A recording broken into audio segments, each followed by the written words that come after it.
Now have the pleasure of being joined again, fifth time on the Ostrom Avenue podcast, same amount of times as Duke men's lacrosse head coach John Danowski, who's still alive in the tournament, four-time All-American SU defenseman Ric Beardsley. Rick, thanks so much for taking the time again. Really appreciate it. As always, Griff, obviously one of my favorite things to be on and to be amongst those types of guys like Coach Danowski, who, by the way, recruited me back in the 90s when he was at Hofstra. And believe it or not, it came down to Hofstra and Syracuse for me.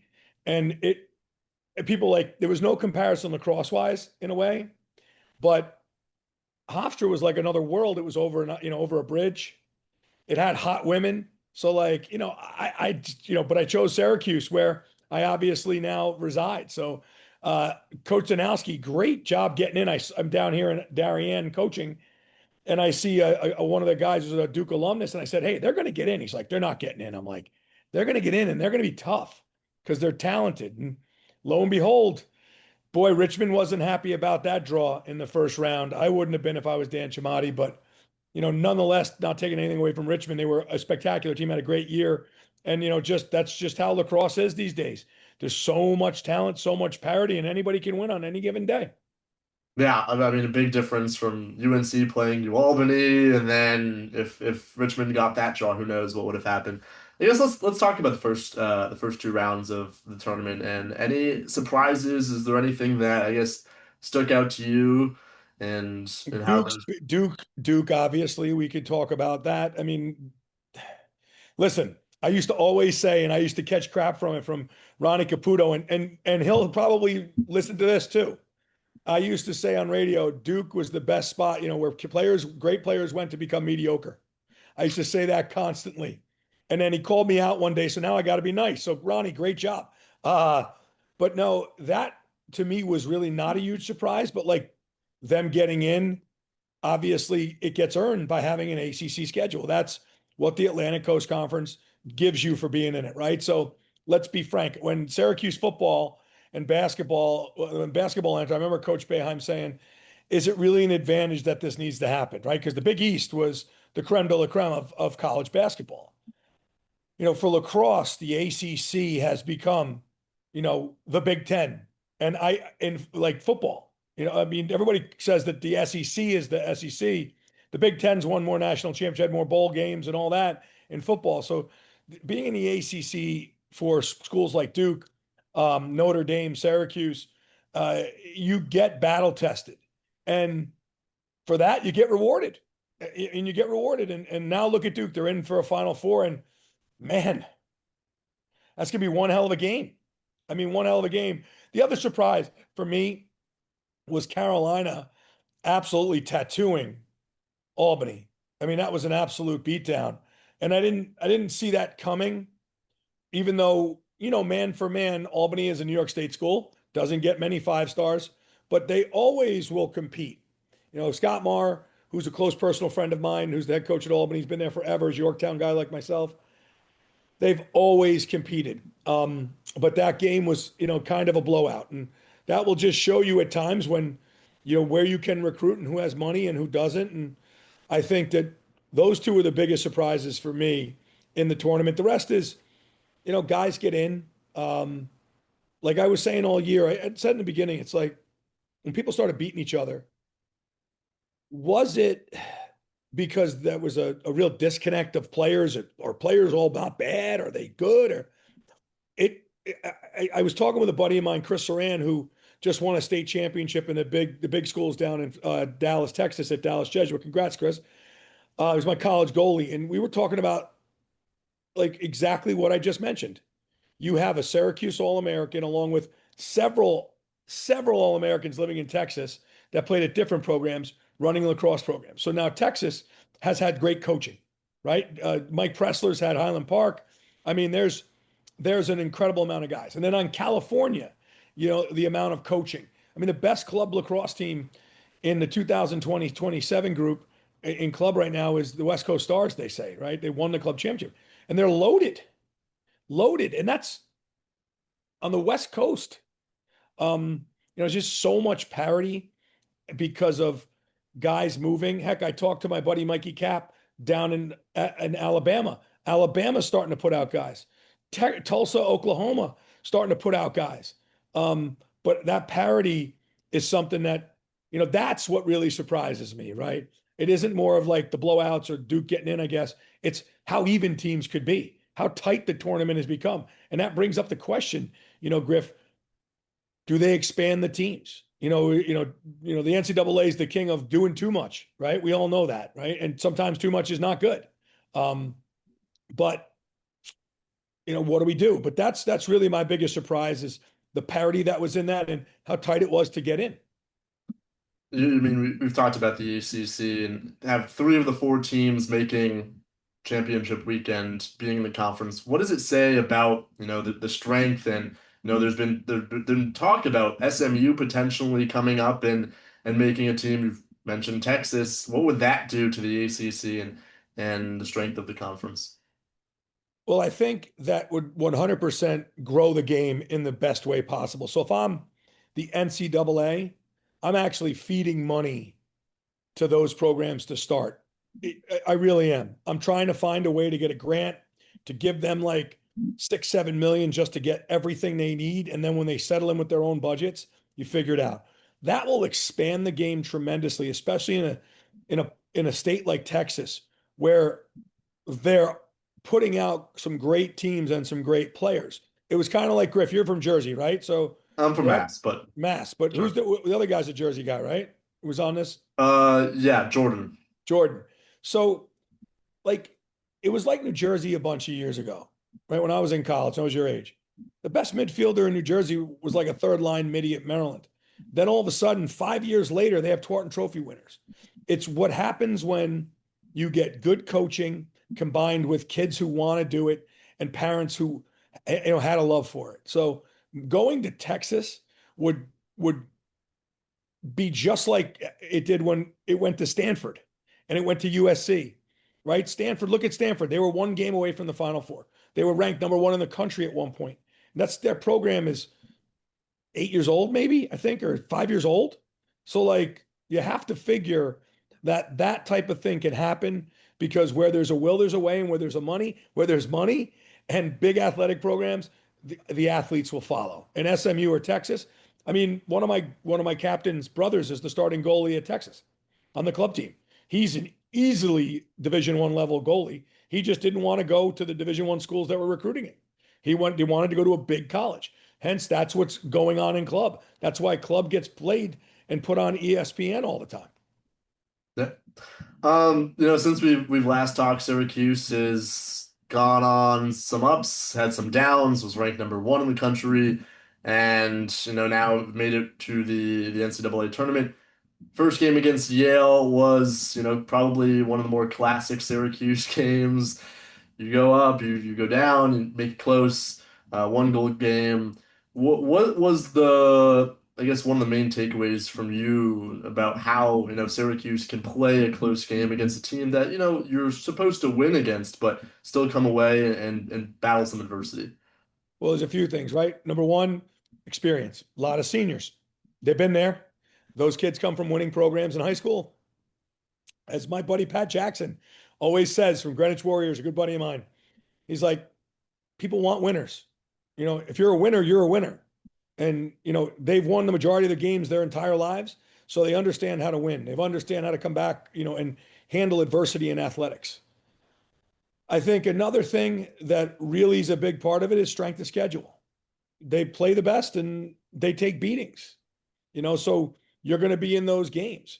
I mean, and look at Yale, right? Yale's team speed at the midfield was what stuck out to me.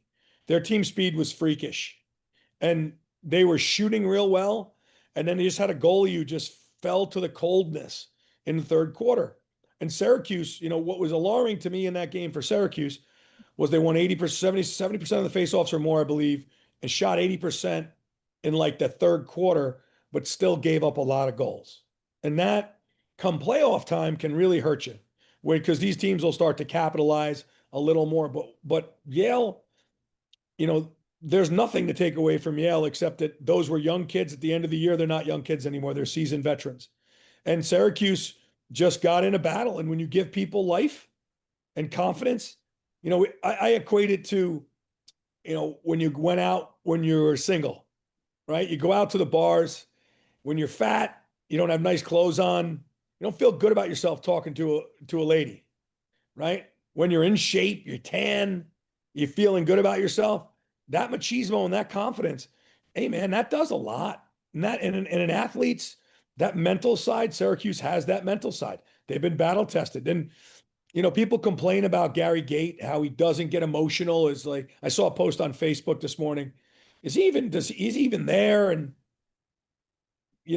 I hate to break it to you. That way works when you're in a tight game. They just see calm and solitude. They don't see a guy frantic. That was one thing I've learned being a coach, right? If they see you panic, they're going to panic. If they see you calm, they'll be calm. I mean, that's just a way. And Syracuse just has seniors and experience, and that's what they have on everybody here right now in the Final Four. When we talked before the season, one of the biggest strengths was going to be John Mullen at the faceoff. And as much as you can say about this season, he's had his ups, he's for sure had his downs, but and the best two games that he's played this season have come against Yale and against North Carolina.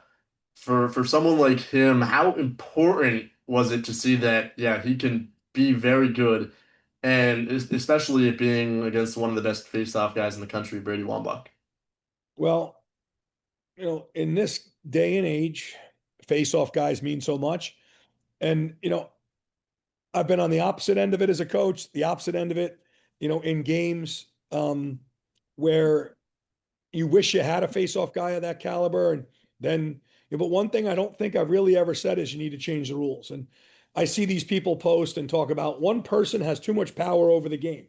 Well, then that's like saying, Gary Gate should have never been able to play lacrosse because he had a lot going on for himself there, right? Mikey Powell should have never been allowed to play lacrosse, right? So Johnny Mullins, I mean, first of all,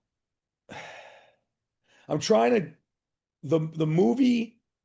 It'll come to me. He looks like one of those aliens that was jacked. You know the one I'm talking about, where the spaceship comes down and they, God, Is it oh, I wish I could pill it. He has like that look and that stone look, and you know, from what I know of that young man, he is 100% what he shows, meaning he is intense. He takes it real serious. He's solid about his fitness. He doesn't go out like the typical, college student goes out and tries to enjoy themselves on a Friday or Saturday night. And, you know, he's all business, that kid. And he's the one who's given them a fight. I mean, the North Carolina game I've been on radio before 1,000 times about that game. And that was my biggest concern was could they go 50-50 at the faceoff X? And he certainly did his part. And for that, he was rewarded. I mean, obviously everybody complains about in that game, Billy Dwan stepping on the line, and he did. Let's be honest. Let's speak the truth between us. He did. And that resulted in a goal. But that's, human error, right? That's why you play the game. That's why you have referees. And that's been the case for the last 100 years. So, there were a lot of things in that game that could have went differently, but Johnny Mullen was a massive factor in why Syracuse came away beating a team. Honestly, I don't care what they say. Like, it's hard to beat a team 3 times. That's a good team that they beat. And I don't think Syracuse did anything out of the ordinary compared to what they did before. They just kind of stayed the course. But that game was an excellent game and a really good victory moving into, playing what is going to be a really, really good Notre Dame team. Yeah, another guy that had a great game. Obviously, Joey. He likes the quarterfinals matchups on Long Island. He struggled against North Carolina in the regular season. No goals, no points, and Yeah. then the ACC championship. Listen, I'm going No to goal. speak the truth between us, man. Like, I'm an opponent and a proponent of certain things in life, but that kid can shoot. If you leave his hands free, he hits a million different spots. That comes from probably all the work that kid's done by himself and that box lacrosse background. I mean, he really is a good shooter. I'm trying to understand why D coordinators, obviously it's easier said than done, right? Let him get to that wing. You know, I mean, you might as well drape all over him, beat him up, hack him, make him play with pressure on himself, like getting pressure to see if he can do that. But if you leave his hands free, like the one where he came up the wing to North Carolina, short of his on him, he just patiently waited, saw a screen, put it in the low elbow. Like, how does that short stick DMIDI not know to put hands on him? That kid's killed the entire country from that wing spot all year long, right? All year long. And then you couple that, man, like Finn Thompson. Let's be honest. That kid couldn't hit the broadside of a barn when he first got here. But oh my goodness, he's as money as anyone. He's in that Owen Hiltz, but righty type of money. Owen Hiltz shooting percentage, his senior year had to be well over 50%. And the average for all 53 or 52 teams now in Division One is 28.6%. That's what their shooting percentage is. And if you shoot at that, you're considered a good lacrosse player or maybe an average lacrosse player. But like, I don't see those guys like number 22 or number 23 being 50% guys. They got to be in the 60s with their shooting percentage, especially when left alone. A lot of guys miss step downs. Those two don't. That goal to put them up three in the fourth quarter, like that was one of the crazier goals that I've seen.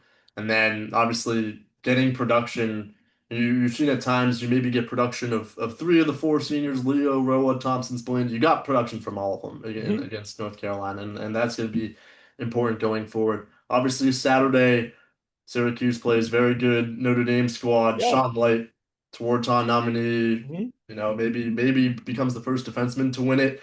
How, he's given Syracuse some issues, and what is it about him that, makes it so difficult for opposing teams? Well, listen, Griff, let's speak reality. Your dad's an NFL, right? You know, cornerback. Your mom was a college athlete. You're probably going to be pretty good as an athlete, right? Number one. So the kid is blessed with size, speed, and intelligence. He was very well coached at Seton Hall Prep in New Jersey, both by Ross Turco and his crew, and then John Speck, who took over the old Brown assistant coach, who's the D coordinator. So he got some pretty good coaching along the way. And he's certainly probably with one of the best coaches in the country in Ryan Wellner, the defensive coordinator at Notre Dame. Uh, why Ryan Wellner's name is not up for a million Division One jobs that are open now will be beyond me, um, because that guy is one hell of a coach. Uh, but Sean Light, athletically he's a freak, physically a freak, and skill wise, he's as good as anyone skill wise. He really has not many chinks in his armor. Um, but Joey Spallina matches up pretty well against him. Uh, I mean, Light is aggressive to a point and not aggressive. I've seen him where he plays more aggressive on a guy and then sits back. I don't know what he'll be in this game. I'm not trying to give up any secrets. I did get a text Sunday morning of this previous week from Ryan Wellner, the defensive coordinator at uh, Notre Dame, asking some things on a Sunday morning after the Final Four. I'm very fortunate to be friends with guys like that, and get to talk to them and learn a little bit about what they do, and vice versa. I don't know if I'm giving them any wisdom as much as I could always get wisdom from them, but Sean Light, he'll be he should be the defenseman of the year.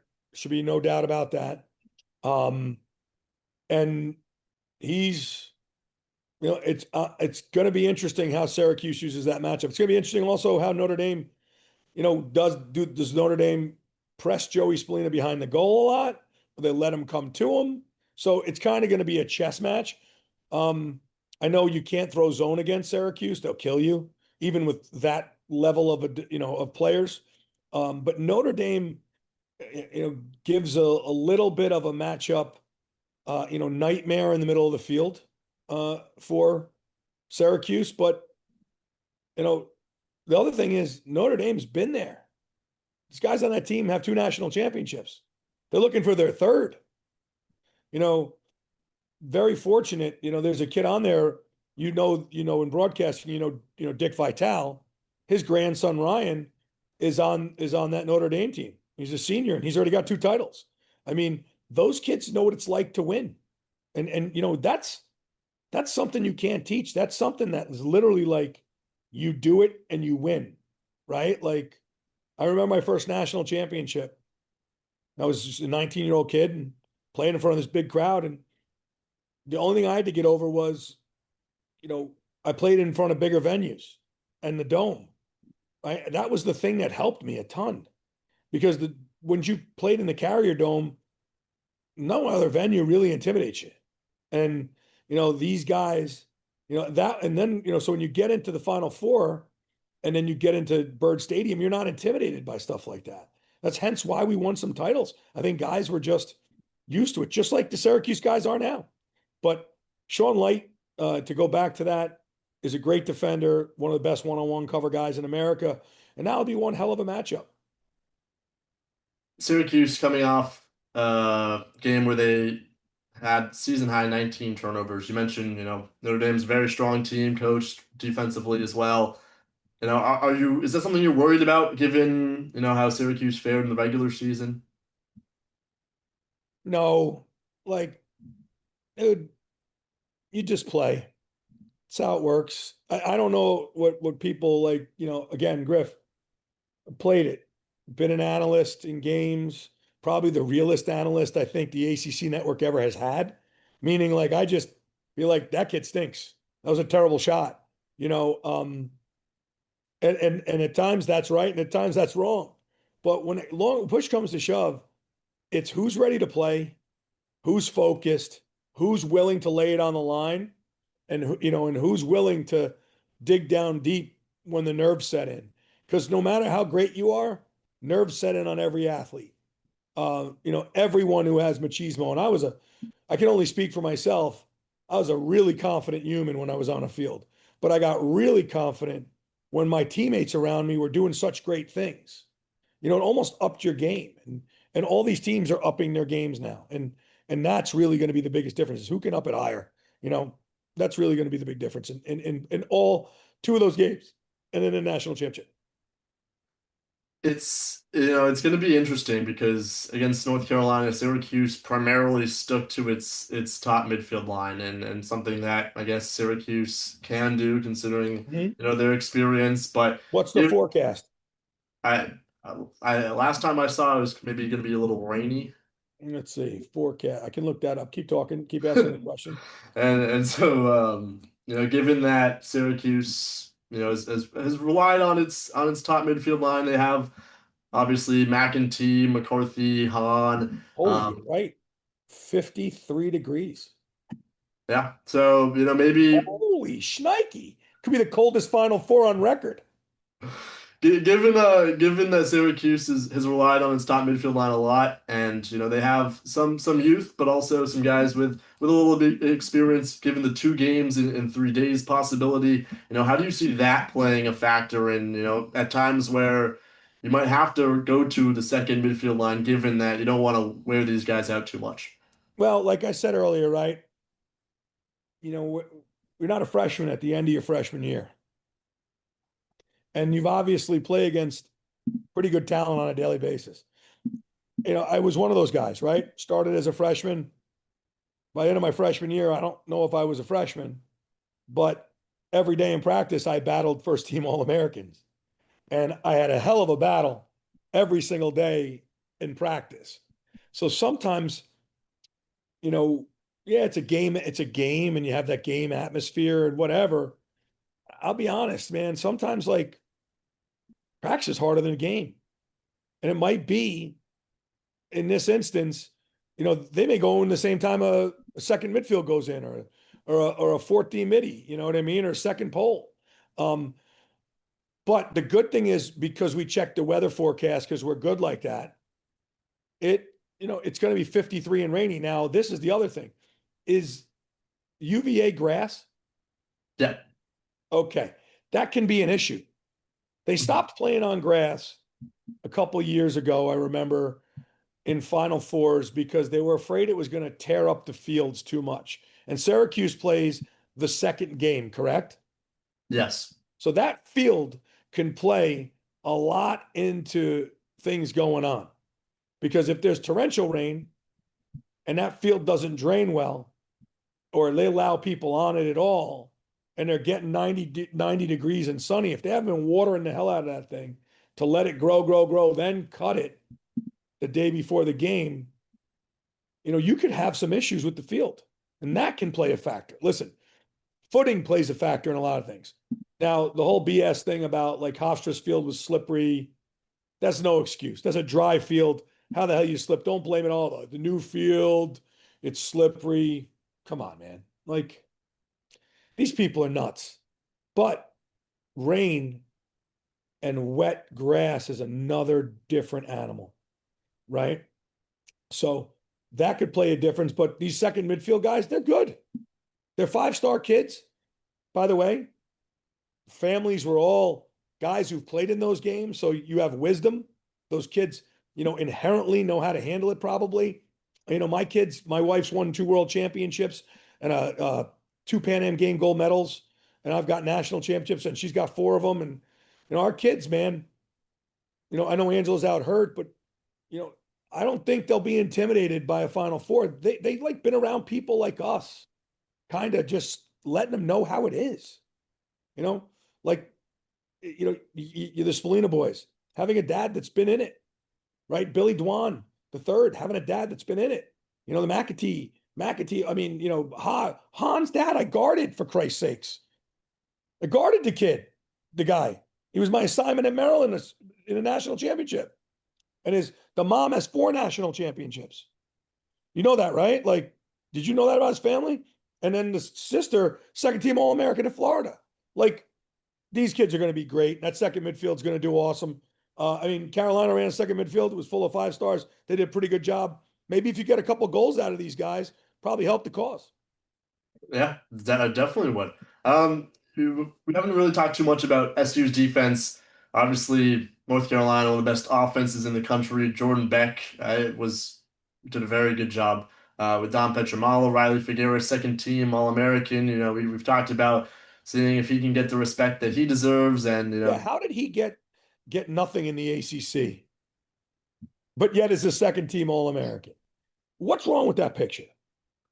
Listen, I'm not a smart man. I got an 800 on my SATs. Okay.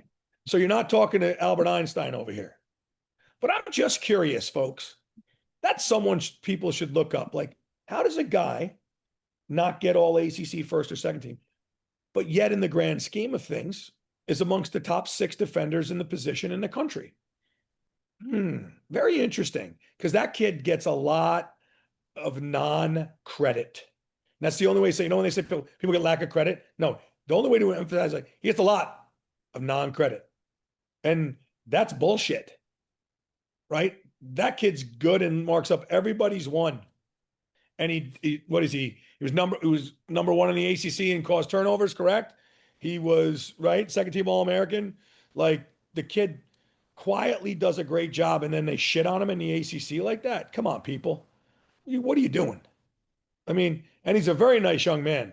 And that defense is excellent. Billy Dwan, his range, his speed, the things he does. God, I hope if he gets one more point, I think he ties me for second most all time in points. We wish that he does, but then we wish that he doesn't. You know what I'm saying? But no, I've known his family since I was a little kid. His dad, his uncle is the associate head coach at Loyola, was the second baseman on my little league team. Same grad year, just different high school in the same town.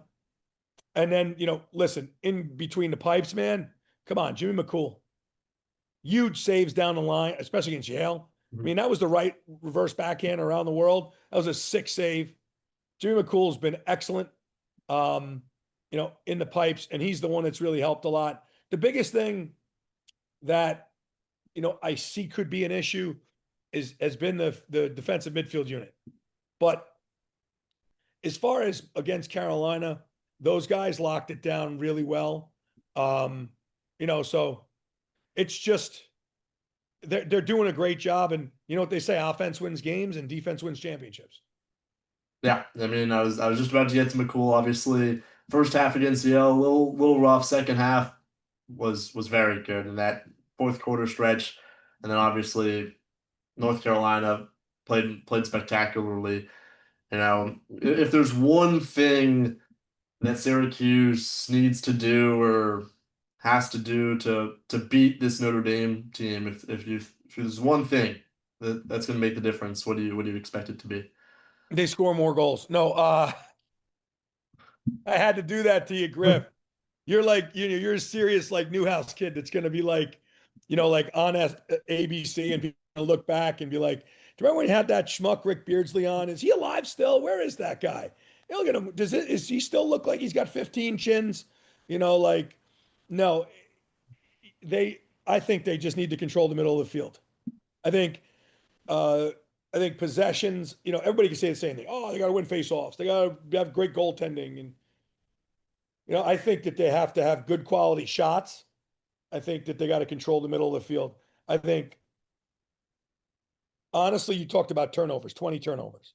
Between you and I don't hold that into a massive like stat that everybody else does because the other team might have had 19. Could have just been the way that game was. Right. So, like, people put so much focus. The stat that tells all to me is ground balls. That's called possession, right? Those are possessions. Those are what my high school coach called a 2-goal swing. Got a chance to score a goal, got a chance to get scored on. 2-goal swing. Makes no sense to me, but that's what he used to say, and the dude's in the Hall of Fame, so I'm going to trust him. But that is the big thing. I think he who controls the middle of the field in this game is the team that wins. Now let's move on to the women's side. We've talked our fair share of men's lacrosse playing Why are you Saturday. smiling? What's going on? You got to smirk. No, no, I know you're passionate, and the women's squad under Coach I love Thorpe. it. Yeah, me, I'm a massive, and I've turned all the guys that were 93 guys on our chat with Reggie. So Mhm. I have a chat. It's called The Guys Who Won It in 93. And I started it, and it's as many guys as I can have their cells for. And the guys are all in on it. Like when you get a text from Roy Colsey, who has 3 sons, and says, I'm all in on SU women's lacrosse. Like games in 2 minutes. Like can't wait. I mean, and I'm lucky because Roy was my college roommate, one of my best friends growing up. Like my oldest daughter Angela and him have a really good relationship. So she was down at UVA, and he was there, and the pictures and the hugs, and it gives me goosebumps because like I love his 3 sons. I'm playing against his youngest tonight. We play Ridgefield. It's like I got to stop another Colsey. Jesus, like this kid is so good. Chris Colsey going to Carolina. But like on the women's side, what can I say?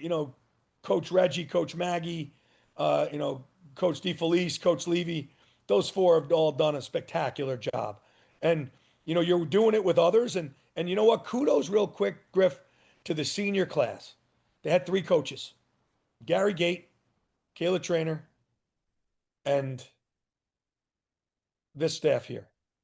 That's kudos to them. Some of them been there that long, right? So, that's hard to do. And they stepped into it, talk about strength of schedule in the ACC. And, to lose the way they did, that sucked. Let's be honest. Like, as a parent, I talked earlier about, our daughter Angela. My wife and I have been in, obviously in national championships and, those types of arenas and places. And it's just, you want them to experience what you have seen before. But they've done an awesome job. Um, I know a lot about it, obviously. I have another one about to go through the process in Viviana. So, we hope that, Viviana's recruiting journey is as good as Angela's was, and it doesn't take a stop somewhere else before it gets back, to Syracuse. Um, but yeah, the women's team did an awesome job. Obviously watched every game, that I could when I wasn't coaching, which was pretty much everyone. I'd put it on the car and I'd sit there and, stay in traffic or pull over to a rest area and watch the game for an hour. So yes, the women's side, I can't wait for, Reggie's year two, and for next year for them. I was at that Virginia game. That was one of the cooler games to watch and just see how Syracuse's defense just was suffocating. I And said it all along. It's Jay Alter, who I talked to this morning, actually, because he lives here in Darien. Dan Guyette, I always thought was the best goalie in the ACC, right? And she proved it. And that defense was incredible. Those aren't like they look like a bunch of misfits, like 5'2", 5'4", 5'7". But man, they're the land of misfit toys that works out really amazing. And obviously getting to know those girls and who they are. I mean, I was that dad that shoveled 3 times a day. Angela hurt her knee and she lives up on top of a hill there. And I went at 5 in the morning and shoveled and threw salt. I cleaned 3 houses of cars off every other day with all the snow we got. And those, I got to know those girls as like people and like, hey, Mr. Beardsley, thank you so much. Hey, Mr. Beardsley, how you doing? Like yelling for the, like waving to me, like didn't have to do anything, get me anything except just say hello to me and be nice. And they didn't have to do that because I wasn't asking for them to. But that team is great. I love that team, and I'm looking forward to year two and into Angela's junior year. Hopefully, she's healed up and can help and contribute. But you know, you know, Syracuse is in good hands. yeah, I mean, I might, if it snows as much as it did last year, I might have to call you up and ask you to. You're right. You're probably right down the street, Griff. Right? You're on Ostrom. Are you on Ostrom Ave? Seriously? I'm at the court. Oh, I don't know if I want to dox Yeah, I myself, know. but I'm right around there. Yeah. Yeah, you know what I'm saying? So, yes, if you get stuck, I'm usually the guy everybody calls anyway, because I'm the dude who knows everybody in town. I'm also the guy, as I sit up here, I'm also the guy that gets people out of lines and bars, right? They're in like the long line. I know every bar owner. I kind of call them, and Angela's never sat in a bar line, thank God. So that's the only power I have as a dad, that I can get my daughter into college bars before everybody else. That's good to know. Oh, obviously with the transfer portal opening and movement, obviously some additions for Syracuse already, both on the men's and women's side, Mhm. and some subtractions as well on the women's side. Caroline Trinkus being probably one of the more notable ones. Yep. How do you expect, I guess, both teams to kind of navigate the portal? Women's side, Coco Vandiver and Emma Muchnick going to be very hard to replace, and Yes. obviously the men's side they have a list of names that they have to. How do you think both teams are gonna go about adding and subtracting pieces? Well, you got to look at roster limits. How is that 5-and-5 rule going to affect things? Number one. Number two, one of Syracuse's transfers on the women's side is Allie Hanlon. She went in. She's a goalie. There was 3 goalies on the Syracuse roster, so you need more than 2 goalies right now. You lost your 26 who went off to Penn State on a flip, and so you got to get someone to fill in, whether it's game goalie or practice goalie. You have to have someone that can do that. Number two, on the men's side, you got to try and replace the points that are about to leave, right? If you can. Now, there's some coaches that believe in the portal, hence a Rutgers. He'll quote unquote tell you, I'd much rather get a 20-year-old man than an 18-year-old senior. So there's guys that will hit the portal. Now, the big equalizer. I don't care what anyone says. Folks, it's money. Who has NIL? Who has scholarship money? Last I heard, Syracuse doesn't have much, right? There's not much in Till here. Yeah. So whatever you replace, you got to go try and find. You also have to know that coming in, everybody's like, oh, well, they're losing Spallina and they're losing Michael Leo and they're losing Dwan. And okay, well, you don't know a lot of things about how money's doled out. You don't know if maybe Billy Dwan was at, maybe he got all financial aid filed as an independent. I mean, like, who knows? Maybe Joey Spallino wasn't a full scholarship and he was getting some NIL through Gate. You know what I mean? Like, so there's so many questions to that. And money does play a factor in this now on the men's side more than it does the women's. So you know, they got to replace and they got to see who they have. So is the nucleus good? Is the nucleus of kids you have good enough? Yeah, midfield, yeah, everything.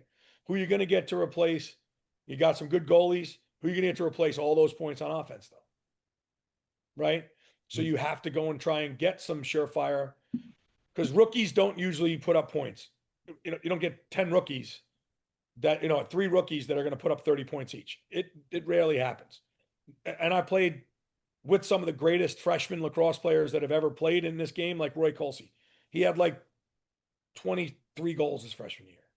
You know, that's a lot for a midfielder, even in this day and age. Uh, so, who can you grab out of the portal? And then, who can develop into something that you might have? But money's going to play it a big thing. But in the portal, Syracuse got to try and win the portal over a lot of people. The crazy amounts of people that are in the portal, like I was just looking before I got on, it's 22 kids from Iona in the portal. Like Ohio State has like 12. We got one of those, right? The kid is the attackman, right? He was not nothing Vasco. confirmed yet. He was on campus yesterday. That's what Oh, I that's heard. what it is. All right. It said to me that he, you know, No, who knows? but here's the deal. He'd be crazy not to. Yeah. Like, I don't think people understand that. Like, when you're a star at Syracuse, you're a star. Like, there's 7,000 people to 20,000 people a game. Like, big games, you get, everybody knows who you are. Think about it. This team's not won a national championship yet. Okay. I use the word yet. Hopefully they win it. Everybody knows who they are, aren't they? Not just in Syracuse, but around the country. Because when you're at Syracuse, just like the program you got yourself into, people will eventually know who you are, right? Like they will, and you'll become a household name in your industry, right? And that's the same thing that happens here at Syracuse. You mentioned your daughter Viviana. I know she's one of the higher ranked recruits in her class. Same with Paul Carcaterra's daughter. Number one, yeah. Yeah, so maybe some Syracuse connections down the line Well, could help. mom and dad, right? So Paul's wife, swimmer, Ann was a swimmer at Syracuse. We've talked about, I just called him earlier about some things like that, if you want to know the truth. Uh, but we should all be so fortunate. Yes, Viviana works real hard, and Pela is one incredible hell of a player. Um, I got a chance to watch her against Darien, because Darien women's #2 team in the country, behind Maryvale, who's loaded as well out of Maryland, and I get to see them once a week, right? So, uh, yeah, recruiting wise, the 28 class it is a really good class across the board. So we'll see who Syracuse can get out of it, and on the women's side, and we'll see, what happens with our own child, Viviana. She can make her choices. I never thought Angela Beardsley would wear a Syracuse uniform. If you want to know the truth, it was not something that she ever talked about ever. When I tell you ever, I mean, we had babysitters that were all SU lacrosse players. Coach Thorpe's daughter, Ella, Alyssa Murray, and all these girls were at our house watching our kids when Tori and I would go out to dinner. And how fortunate are we, right? That, I have a picture of Angela with Alyssa Murray, and like I have pictures like that they put up on the thing where it's Reggie and Gary at a lacrosse camp with Angela, like, and now they're there. They should reenact that picture. It'd be the funniest thing, like for like senior day. It'd probably be the funniest thing ever. But yeah, so yes, Viviana's doing okay. She works hard, and I love her very much, and I only want her to have success. Well, I think that's how we will end things off. Maybe some commitments in the future. Who knows? Obviously, hopefully Syracuse wins a couple of games this weekend, and who knows? We'll find ourselves, next season talking, I guess, about how Syracuse can maybe defend its 12th title. That would be It that would would be sure be nice. nice, wouldn't it? Yep. A All right. lot because there's so much going on in athletics, right, Griff? Mm-hmm. Mm-hmm. With the new AD and just getting that 7 foot center yesterday, right, from Mexico, Yep. and GMAC being. I love the fact, a Syracuse guy. I mean, I do, and Hop's one of my boys too. So like, I wish it was Hop also on that staff, but it's great for the program. But yep, I appreciate your time. It's always great to be on my favorite podcast in the world, folks. If you're not listening to this one, you're not listening to anything. Well, I guess I don't really have to tag out. Thank you, Rick, for taking the time. I appreciate it as always.